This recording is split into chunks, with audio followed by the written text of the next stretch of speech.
Knuckleheads, I was watching the David Benavidez interview today as he was discussing his upcoming fight versus David Morrell on February 1st. And you could see it in his eyes. You could see it in his mannerisms. You could hear it. He was speaking passionately, and you could tell he switched on. This is no longer David Benavidez, ladies and gentlemen of Knucklehead Nation. This is the Mexican monster giving an interview, and he was talking in a very aggressive yet articulate way, just like his fighting, about testing, about this fight being personal, and about wanting to snatch that WBA belt away from David Morrell because he doesn't have one, and he likes it, and he wants it. And I got so excited about this fight that I had to talk about it. Now, listen, this is not an official prediction. The prediction fez is sitting right there, and it's literally glowing, which means it wants me to put it on my head, but I'm not going to do it yet. You know, we save the predictions for fight week, right? Because I like to see this buildup.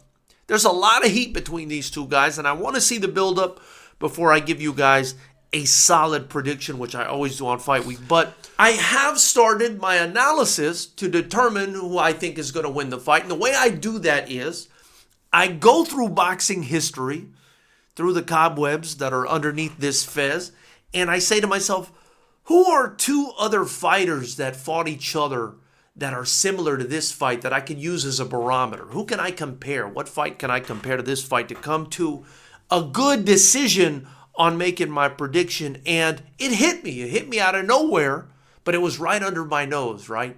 It hit me like a big old right haymaker from Australia. And I say that because it made me think of the Jai Opetaia fight versus David Nika that we've just been covering on the channel for the past couple days. And the reason I think this fight is so similar, so analogous to that fight, is because you have a guy with a more lengthy pro career taking on a guy with a good pedigree as far as the amateur career goes, but not so much of a pro career, right? And what I mean is David Benavidez has 29 pro fights to David Morrell's 11, and Jai Opetaia had 26 fights to David Nika's 10. And so I do think that pro experience matters, and I do think that Opetaia versus Nika fight is quite the blueprint to use when trying to make a prediction on Benavidez versus Morrell, right? I think Morrell's aggressive, just like Nika is,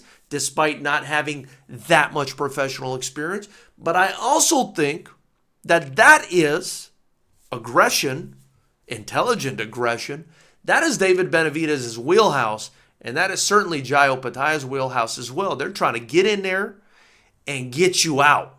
That's what they're trying to do. And if you fight fire with fire against them, well, you may end up face first on the canvas, as we saw with David Nika. No disrespect to him. I thought he was an absolute warrior. I think Morrell is as well. But it's the best fight I can use to analogize to the Benavidez versus Morrell fight. I think it'll be a similar prediction and outcome for me, but I'm not giving it to you guys 100% today. That being said, I want to know what you guys think.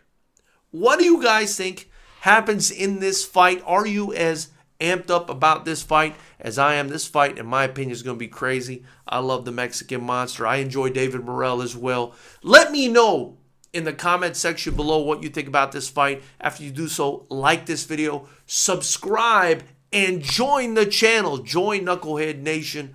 Be a part of Knucklehead Nation, and we'll take over. I'll see you guys soon. I look forward to hearing what you guys have to say about this.